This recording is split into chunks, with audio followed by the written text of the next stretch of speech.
Hello friends, my name is Monica Sharma and today I am going to explain you rule of inferences. It is a simple concept. In predicate calculus, there are rules of inferences that can be applied to certain WFF and set of WFF to produce new WFFs. Okay, so कुछ simple rules हैं जिनको हम apply करके WFF पर कुछ new produce कर सकते हैं WFF. Okay, so know what is WFF?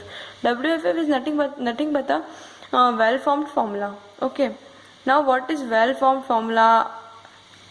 An atom is a WFF. Okay, now atom, what is atom? Atom is in simple term we can say that a symbol is a atom.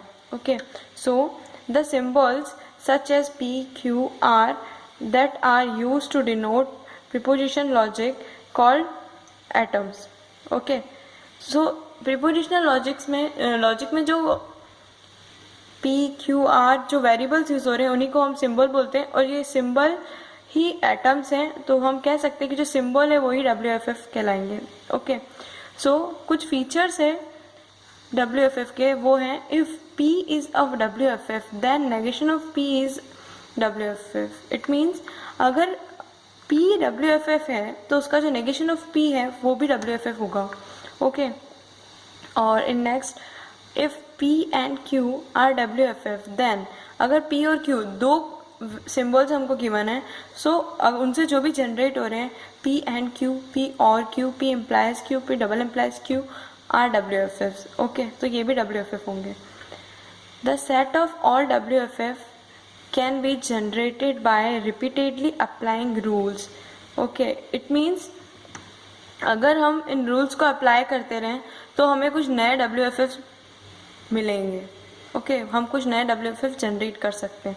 So mainly inference rule का use इसीलिए हो रहा है कि कुछ नए WFF create कर सकें. ओके, सो हमें एक क्वेश्चन अगर गिवन होगा तो वो किस तरह से गिवन होगा, like this we can see. इस टाइप का हमें क्वेश्चन गिवन होगा. ये बहुत सिंपल क्वेश्चन है. फर्स्ट हम सबसे सिंपल क्वेश्चन ही लेना चाहेंगे ताकि हम इजीली सॉल्व कर सकें. ओके, ये कुछ 8 रूल्स हैं, इन्फ्रेंस रूल्स हैं. 8 रूल्स हैं.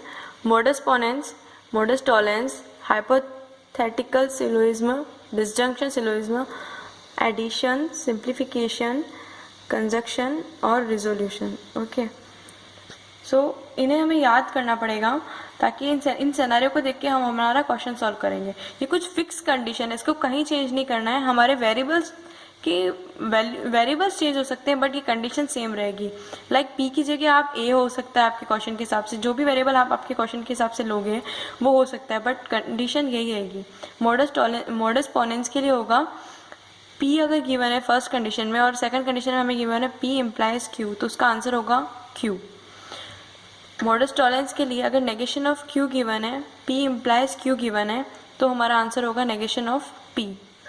हाइपोथेटिकल सिलोजिज्म के लिए होगा P इम्प्लाइज Q अगर गिवन है, Q इम्प्लाइज R अगर गिवन है, ये और ये अगर सेम है तो उसका आंसर होगा P इम्प्लाइज R. ओके, इन डिसजंक्शन सिलोजिज्म इसके लिए होगा P और Q एंड सेकंड गिवन है हमको नेगेशन ऑफ P अगर गिवन है तो उसका आंसर होगा Q.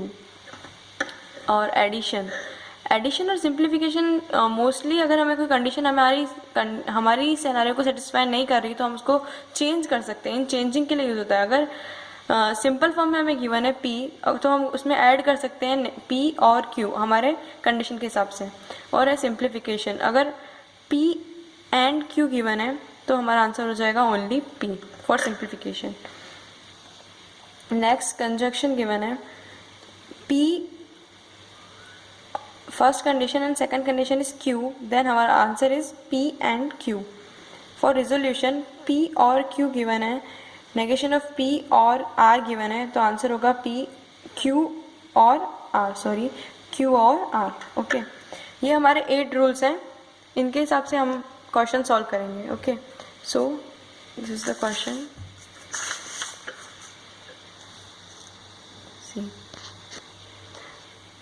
हमें क्वेश्चन गिवन होगा सिंपल वर्ड्स में, उनको हम पहले चेंज करेंगे प्रीपोजिशनल लॉजिक के फॉर्म में. ओके, यहाँ पे हम 3 स्टेप समझ सकते हैं। सबसे सिंपल फर्स्ट स्टेप है कि हम इन वर्ड्स को पहले प्रीपोजिशनल लॉजिक में कन्वर्ट करें, उसके बाद हम देखें कि कौन सा रूल इसमें अप्लाई हो रहा है, उसके हिसाब से हम इसका कंक्लूजन निकालें। कंक्लूजन क्या होगा, जो फाइनल आंसर होगा इसका प्रीपोजिशनल लॉजिक के फॉर्म में, वो हमें इन रूल को अप्लाई करके लेके आना है। ओके, तो हम चेंज कर सकते हैं इसको। फर्स्ट स्टेप फर्स्ट हमारी है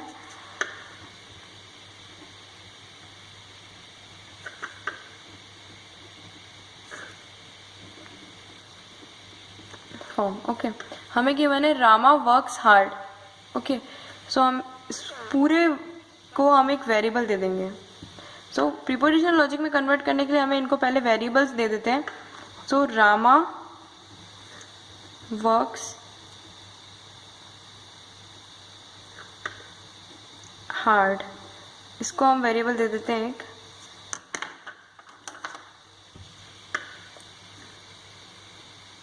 पी। ओके, सेकंड है Rama works hard, again repeat हो रहा है तो हम इसको वापस नहीं लिखेंगे क्योंकि ये सेम वेरिएबल, इसको हमने वेरिएबल गिवन कर दिया। उसके बाद है he is a dull boy. Okay, so second ले सकते हैं हम, ही इज अ डल बॉय, इसको हम दे देंगे Q. Rama is a dull boy. Okay, तो ये वो सेम चीज चल रही है। Then he will not get the job, so he will get job। वो नेगेशन में गिवन है पर हम जो वेरिएबल देंगे उसको हम पॉजिटिव वे में ही देंगे। पी क्यू हो गया और ये आर ले लेते हैं। ओके,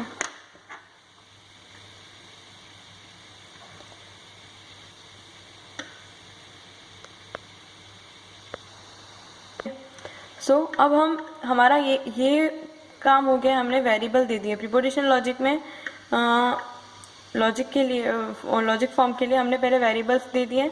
सेकंड काम है इसको लॉजिक में चेंज करना। फर्स्ट लॉजिक हमारा बन रहा है, ये कुछ हाइपोथेसिस है, इससे हम लॉजिक बना रहे हैं। तो रामा वर्क्स हार्ड, इसके लिए क्या था पी।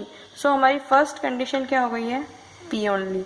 उसके बाद है if Rama works hard then he is a dull boy. Okay, so Rama works hard is P.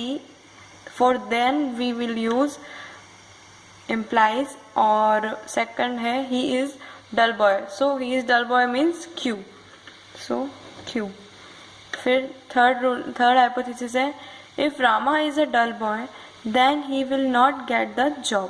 okay, so Q again then is there, तो हम इसको चेंज करेंगे implies में और उसके बाद R। ये हमारे प्रीपोजिशनल लॉजिक के फॉर्म में चेंज हो गए। फर्स्ट काम हो गया। सेकंड काम हो गया, हमने इसे प्रीपोजिशनल लॉजिक के फॉर्म में चेंज कर दिया। अब हम क्या करेंगे, हमें ये गिवन है और हमारा फाइनल कंक्लूजन इसमें क्या निकल रहा है कि R is our final answer. Okay, मतलब क्यू इम्प्लाइज आर। यहाँ पे कोई अलग से कंक्लूजन नहीं गिवन है, तो हम जो लास्ट कंडीशन है इसी को हम इस जो लास्ट गिवन है हमें आर, इसी को हम रिजल्टेंट आंसर मानेंगे। ओके, कंक्लूजन मानेंगे। सो हम इस पे अप्लाई करते हैं रूल्स। ओके, सो इस सिनेरियो में कौन सा रूल चल रहा है, पी गिवन है, उसके बाद पी इम्प्लाइज क्यू गिवन है। हमें कुछ नहीं करना है, इसमें रूल्स बताने कि कौन से स्टेप पे कौन सा रूल हुआ और हमारा कंक्लूजन कैसे आया। सो इस सिनेरियो को देख के हमें कौन सा रूल दिख रहा है, पी और क्यू अगर ये गिवन है तो इसके लिए चल रहा है मॉडस पोनेंस। ओके, तो हम यहाँ लिख देंगे हमारे आंसर में पी इम्प्लाइज क्यू अगर गिवन है तो इसके लिए चल रहा है मॉडस पोनेंस। ओके, और इसका आंसर क्या होगा इसके हिसाब से Q. So Q is our answer. अब अगर क्यू हमारा आंसर है तो इसके बाद कौन सा यूज होगा, हमने ये यूज कर लिया, ये यूज कर लिया, तो अब इसके बाद ये वाली स्टेप आनी चाहिए यहाँ पे, क्योंकि ये सब सीक्वेंस में होगी तो ही हम कंक्लूजन निकाल पाएंगे। सो अगर ये गिवन है क्यू हमारा आंसर है, उसके बाद वापस है इसको हम क्यू इम्प्लाइज आर, ये वाला रूल यहाँ आएगा। ओके, ये सिर्फ बताने के लिए आपको एक्सप्लेन करने के लिए मैं एरो बना रही हूँ, ऐसा कोई एरो गिवन नहीं वो करना होगा आंसर में। अब इस सिनेरियो के हिसाब से अब हमें वापस जो नया सिनेरियो बना, मतलब जो फर्स्ट स्टेप का आंसर है वो, और जो इधर वाले ये जो वैल्यूज़ हैं हमारे जो रूल्स में थी, सॉरी रूल्स में नहीं, प्रीपोजिशनल लॉजिक के फॉर्म में थी, उसको हम यहाँ से लेंगे नेक्स्ट स्टेप वाली। तो हमने इसको लिया Q इम्प्लाइज R। अब ये जो सिनेरियो ये वापस वही